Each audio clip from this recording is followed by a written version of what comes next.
Moi, j'ai un petit guide Ouais. pour la discussion, mais comme je te dis, peut-être que la partie Oui, c'est vrai. vidéo sera pas Et- vraiment exploitée. Au moins, ça permet de garder une trace et puis de refaire des notes derrière.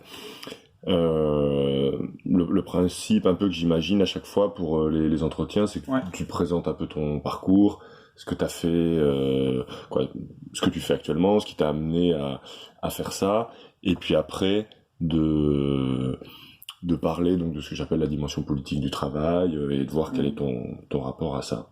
Voilà un peu le guide. Et en tout, si jamais la vidéo elle-même devait être exploitée, voilà, il faut pas que ça dure trop longtemps et tout, j'imagine 20-25 minutes max, c'est bien. Ouais. Voilà. Ah oui. Donc Alban, toi actuellement t'es maraîcher. Ouais. Maraîcher d'une façon un peu particulière parce que c'est lié à un projet d'habitat collectif. Ouais, moi je me définis comme paysan maraîcher, Paysan maraîcher. dans le sens où je fais pas que du maraîchage. Hmm. Et effectivement, du coup, donc Alain 01, qui est un habitat groupé, il y a aussi des activités agricoles, et donc la mienne en fait partie. C'est une des activités du lieu, quoi. Hmm. Voilà. Du coup, tu veux que je retrace mon parcours vite fait? Donc ça fait combien de temps que tu as cette activité? Là, ça fait 2 ans, 3 ans? C'est la 5e saison. 5e saison, d'accord. Ici, en fait, c'est concomitant avec l'installation de l'habitat collectif, où mon activité, en fait, concrètement, on a acheté l'habitat groupé en même temps que moi j'ai acheté mon terrain et que j'ai commencé mon activité, quoi. Donc là, c'est la 5e saison pleine que je fais. Donc c'est intéressant, quoi. Okay. Donc paysan maraîcher comme activité. Et effectivement, si tu pouvais dire un mot de ton parcours, parce que t'es pas, je sais pas dans quelle mesure t'es tombé dedans par hasard, si ça a été longuement mûri, mais t'as fait des études qui te prédisposaient pas à... Alors moi, je viens d'un milieu... Enfin, mes grands-parents étaient agriculteurs. Mes 4 grands-parents étaient agriculteurs. Mes parents font partie de la génération qui est partie à la ville. Et donc, moi, je côtoyais la campagne quand j'allais chez les grands-parents, ou de loin, ou du coup, je voyais des animaux chez mes grands-parents, parce qu'il y avait des... Ils gardaient... Ils étaient plus agriculteurs forcément, mais ils gardaient des stigmates de leur métier, quoi. Ouais. Et voilà, et du coup, moi j'étais assez scolaire, donc j'ai fait des études supérieures, enfin j'ai fait un bac scientifique, et après, à 18 ans, à 17 ans, je savais pas ce que j'allais faire de ma vie, mais j'avais déjà l'envie de me dire, je veux reconnecter mon activité quotidienne à mes besoins quotidiens, ça c'était important pour moi, à 17 ans, et je veux vivre à la campagne. C'est une idée d'autonomie derrière, sur les besoins il y avait ça aussi, mais en tout cas, à l'époque, je n'utilisais pas ce mot-là. C'était vraiment les deux trucs que je me souviens, parce que là j'ai 31 ans, donc ça fait presque 15 ans. Voilà, je suis sorti de la terminale, j'étais en fin de terminale, il fallait que je choisisse ce que j'allais faire. Et je savais que je voulais vivre à la campagne, parce que je rejetais le modèle de la ville. Et du coup, j'étais en quête de sens, en fait. Je voulais un boulot qui avait du sens. Seulement, j'étais bon en maths, et j'avais pas de rond, et je savais pas précisément ce que je voulais faire. Du coup, j'ai fait une prépa parce que j'étais bon en maths. Je fais une prépa physique-chimie. Et puis, durant ma prépa, ça s'est un peu affiné et je me suis dit que vivre à la campagne, je me sentais pas trop dans le salariat. Du coup, j'allais avoir besoin d'être capable d'investir un peu. Donc, j'allais avoir besoin d'un minimum de capital que mes parents pouvaient pas forcément me fournir. Et du coup, j'ai cherché un métier où j'allais gagner bien ma vie et où j'allais être sûr de trouver du travail. Et à l'époque, ce qui m'a semblé le plus pertinent, c'était de partir sur une école d'ingénieur en informatique, parce que, en tout cas, il y a 10 ans, l'informatique, c'était là où on était sûr de trouver du boulot, etc. Et aussi, c'est un domaine où c'est un outil, l'informatique. C'est pas comme si on fait des études de chimie, on sait qu'on va bosser dans le pétrole. Et donc, dans un truc qui, vraiment, moi, m'aurait déplu. L'informatique, je pouvais le mettre au service de plein de trucs. Et du coup, j'ai fait une école d'ingénieur en informatique à Bordeaux. Et voilà. Et ensuite, du coup, j'ai bossé pendant 2 ans comme ingénieur en informatique. J'ai mis 50 000 euros de côté. Et après, globalement, pour faire vite, je me suis reconverti. Et durant les années d'école d'ingénieur, et puis à la fin de mon école d'ingénieur, je savais que je voulais devenir Paysan. Donc le projet était assez tôt très clair et le travail pendant cette période-là, à la fois les études, la formation et ensuite le travail, était vraiment une fin utilitaire de récupérer un capital pour pouvoir ensuite mener ton activité. Je pense que c'était pas aussi formulé que ça l'est maintenant dans ma tête, aussi clair, mais en tout cas, j'étais sûr de moi. Je savais que j'allais pas être ingénieur, je savais que c'était un plan de carrière. J'avais besoin de sous pour être autonome. Là, c'est devenu financièrement, pour être capable de pas dépendre de prêts, etc. C'est un truc qui me tenait à cœur. Et oui, effectivement, avant de commencer à travailler en tant qu'ingénieur, je savais que ça allait durer le temps minimal pour mettre les sous de côté dont j'avais besoin. Et donc, dès que j'ai eu assez de ronds, je me suis reconverti. Donc, ça, c'était j'ai fini mes études en 2010. J'ai travaillé 2 ans. En 2013-2014, j'ai fait une formation agricole, un BPEA, donc un bac agricole. Et ensuite, en 2014, j'ai acheté mon terrain, on a acheté la MTCOP, je me suis lancé. D'accord. Donc ça s'est assez enchaîné.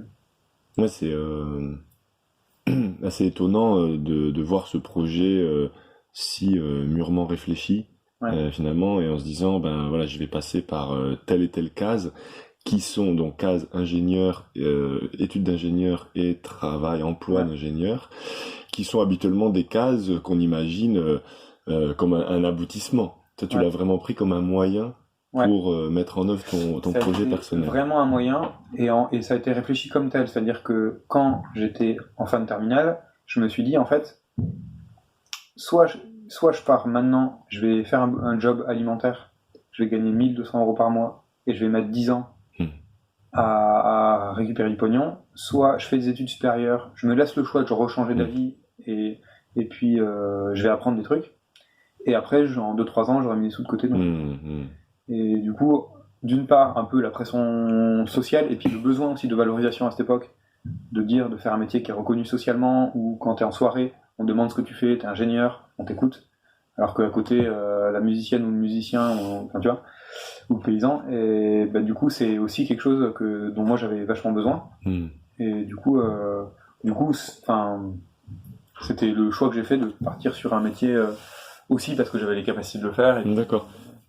On sort un tout petit peu du canevas que j'avais en tête, mais c'est quand même intéressant d'avoir à la fois ce projet très clair de dire au fond de moi ce que je veux faire c'est ça, c'est ce métier de paysan maraîcher, mais je reconnais que à une certaine période de ma vie cette reconnaissance sociale du statut de l'ingénieur qui visiblement ne te correspondait pas ni en termes de statut ni en termes de finalité de l'activité, on y reviendra, le fait que tu en aies quand même eu besoin à un moment, c'est étonnant, ou tu t'es dit de toute façon je le suis donc je prends cette valorisation en quelque sorte. En tout cas, moi ce qui m'a posé question sur le fait de faire ce choix là, c'est de me dire du coup, est-ce que mon parcours, est-ce que ce que je construis comme vie, est-ce que c'est viable, est-ce que c'est duplicable est-ce qu'on est obligé d'en passer par ce type de métier qui me plaît pas, à passer à en fait résoudre des problèmes toute la journée. Moi c'est ça mon métier, et plutôt que de construire des solutions, moi j'ai l'impression de vraiment être dans l'aspect négatif de la résolution d'un problème, et pour du coup être valorisé notamment financièrement, pour être capable ensuite d'avoir les moyens physiques, réels, financiers pour créer un truc. Et ça c'est quelque chose qui m'a animé et qui a notamment défini un peu le type de projet agricole que j'ai mis derrière, dans le sens où j'ai cherché à mettre en place un modèle viable avec peu de moyens financiers, pour que ça soit duplicable même pour quelqu'un qui n'a pas de rond, quoi. Voilà. Ouais, pour éviter effectivement ce qu'on pourrait imaginer, que l'activité agricole soit presque comme un amusement à côté, parce que ce qui procure vraiment les revenus, c'est soit le gîte, soit la chambre d'hôte, soit une autre activité, soit le conjoint qui est soit du capital enseignant.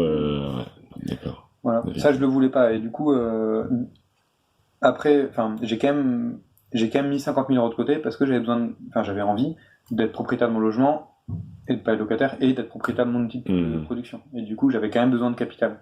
Mais sur l'aspect, en tout cas, travail, j'ai essayé vraiment au moins au début, d'essayer de contraindre au minimum pour après être capable de dire, voilà, vous avez une feuille de route, avec ça marche la preuve. Il y a ça. D'accord.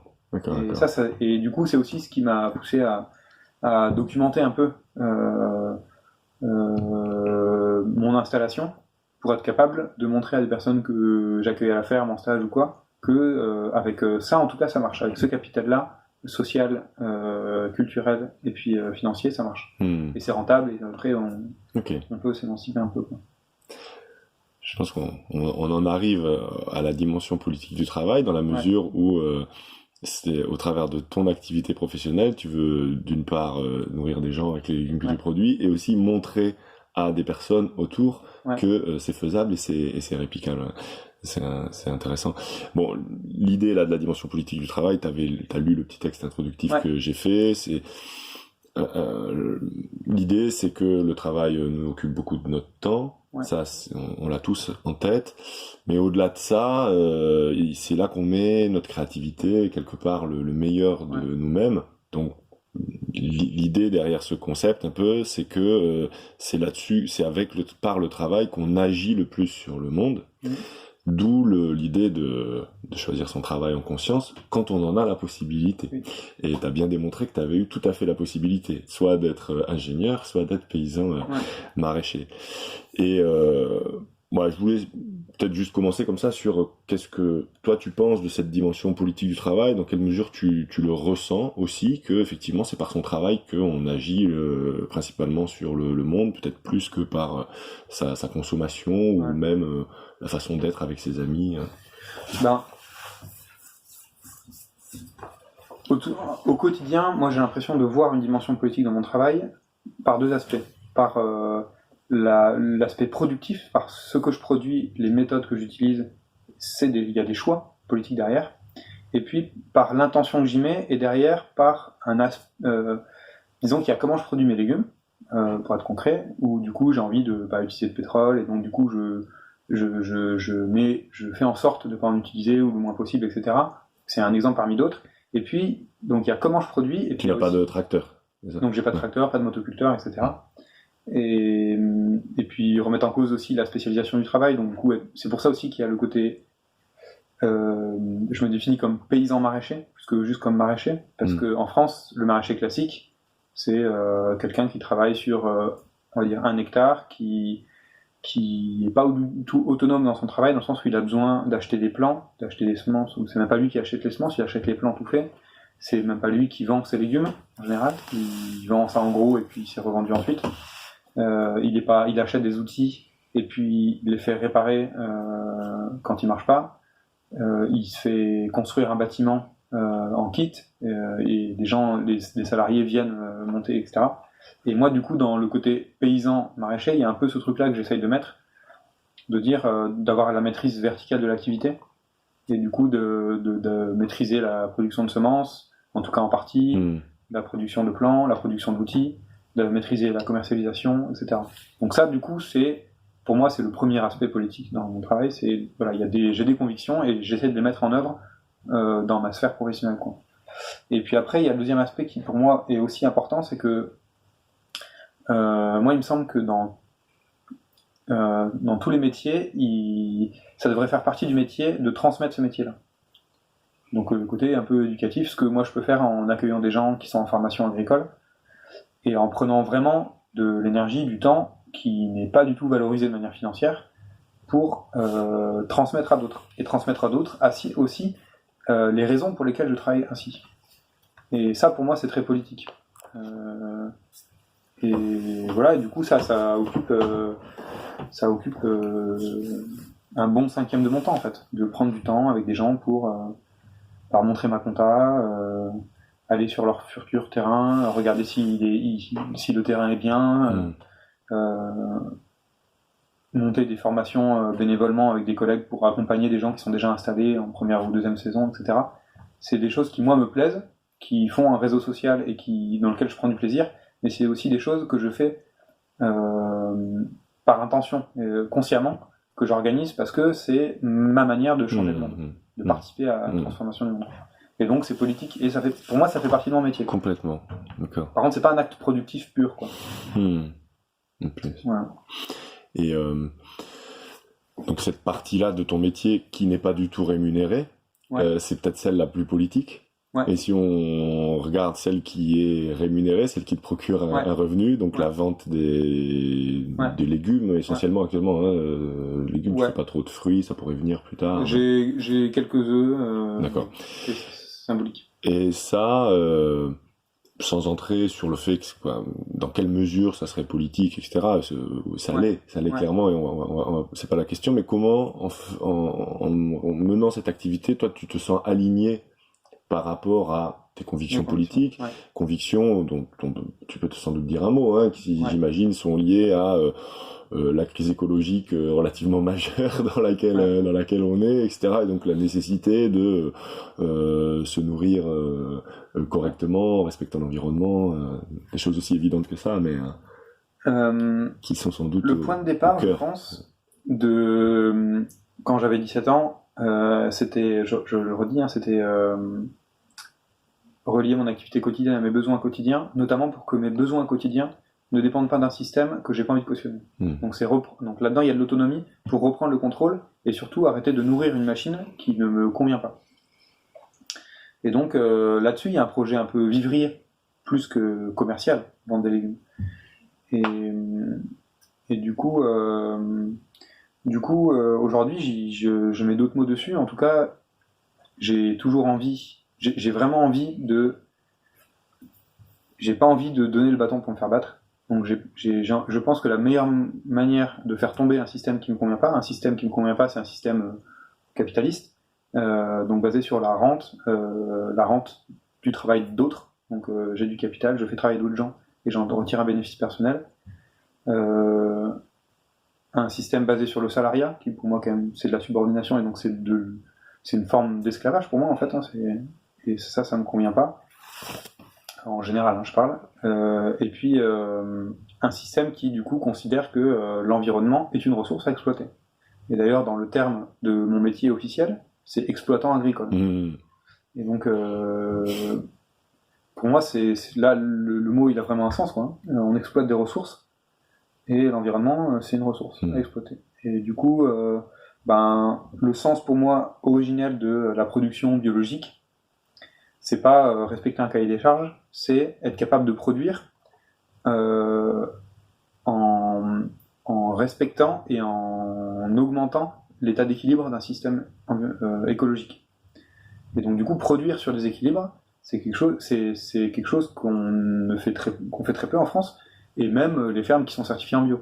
Le principe reste toujours le même, on fait table rase, et ensuite on fait pousser ce qu'on veut.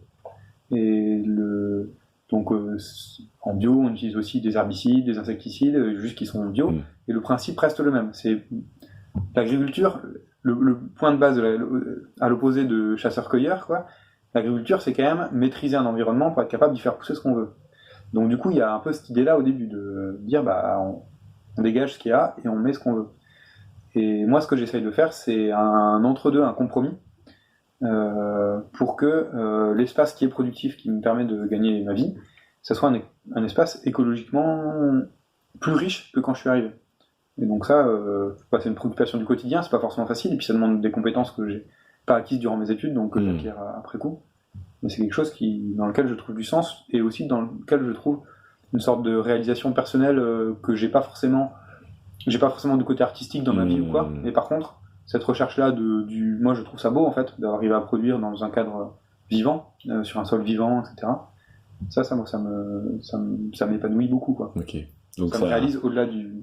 Je sais pas si j'ai répondu à ta question. Si, c'est ce que tu dis, c'est que ça dépasse largement la dimension politique du travail. C'est au-delà de ça, c'est vraiment une façon de vivre, d'être connecté au vivant à côté de chez soi, et c'est pas uniquement tu fais un travail qui te paraît avoir une finalité qui aille dans le bon sens. C'est complètement une nécessité de tout ton être, quoi. Et comme tu le dis, c'est une réalisation qui est pas la même que celle qu'on peut avoir, par exemple, dans l'ingénierie, de se dire j'ai un travail qui est épanouissant intellectuellement ou stimulant. Voilà, souvent on dit c'est stimulant intellectuellement, mais où la finalité peut être complètement orthogonale à ses convictions, ce qui peut poser problème. Après, du coup, quand même, c'est là où je suis content de pas être sur un projet vivrier. et le fait d'avoir un impératif économique, de me fixer un objectif de gagner des sous, ça me raccroche aussi au reste de la société, dans le sens où pour réussir à produire, je dois faire aussi des compromis avec cet idéal-là, et donc je dois, à un moment donné, j'achète du terreau, il y a des choses qui sont pas idéales, et moi j'aime là cette contradiction-là, être capable de la choisir, de la jauger, et d'essayer de la travailler aussi pour qu'elle fasse sens, et l'intégrer, et essayer de faire un système cohérent le plus possible, sachant que je fais partie intégrante d'une société, et du coup, voilà. Et le côté commercial de vendre des légumes, pour moi, c'est important. Parce que sinon, je serais perché tout seul au fond des bois. Enfin, et pour moi, c'est le risque, en fait. Et du coup, pour le coup, le risque à l'extrême, c'est qu'on perd la dimension politique parce qu'on s'éloigne des autres, de ce que vivent les autres. Et l'échange, quand même, ça nous garde en lien. Voilà. Très clair. Et si on élargit justement vis-à-vis des autres, pas forcément les clients, mais les autres personnes qui pourraient aussi avoir cette conscience de la dimension politique de leur travail. Ouais. Et je pense, tu as dû en croiser un peu quand tu as travaillé, ou même il y a beaucoup de gens qui passent à l'an 01 et beaucoup de gens qui sont un peu en transition, en reconversion. Ouais. Donc tu dois croiser pas mal de personnes qui ont cette dissonance entre leur conviction, pas leur conviction politique au sens de où est-ce qu'ils votent, mais ce qu'ils imaginent, ce qu'il faudrait faire pour le monde, ce qu'ils auraient envie de faire pour le monde, et ce qu'ils font concrètement au quotidien. Et qu'est-ce qui, selon toi, fait que des gens qui ont cette possibilité de choix restent dans la dissonance cognitive? Alors, moi j'ai l'impression d'avoir vécu au moment où j'ai dû démissionner de mon travail. Ce truc-là, ce passage où, en fait, t'es convaincu d'un truc, mais en même temps, c'est vachement plus confortable la situation que t'es actuellement. Et du coup, à un moment donné, il faut se faire violence, et c'est difficile de se dire, je quitte mon confort social pour être en lien avec mes convictions, parce que moi, j'ai été éduqué, et je pense qu'on est éduqué à rechercher le maximum de confort. Et que sortir de sa zone de confort, c'est un effort intellectuel, mais pas que. Même quand tu dis confort social, donc c'est pas confort matériel, c'est quoi? C'est une certaine forme de sécurité. Sécurité, reconnaissance, valorisation. Et du coup, moi, j'ai l'impression que j'ai trouvé mon outil à moi pour réussir à passer le cap. À ce moment-là, au moment où je savais que j'avais réussi à avoir assez d'argent, que maintenant la prochaine étape c'était de faire ce que j'avais dit que je ferais dans ma tête, et que en fait j'y arrivais pas. Enfin, je repoussais de semaine en semaine, et ça a pris peut-être 2-3 mois avant que je fasse le pas, et j'ai l'impression qu'à ce moment-là j'ai construit dans ma tête ma méthode pour arriver à faire ce que j'ai envie de faire et pas à me laisser entraîner. Et du coup, ce truc-là, moi, c'est de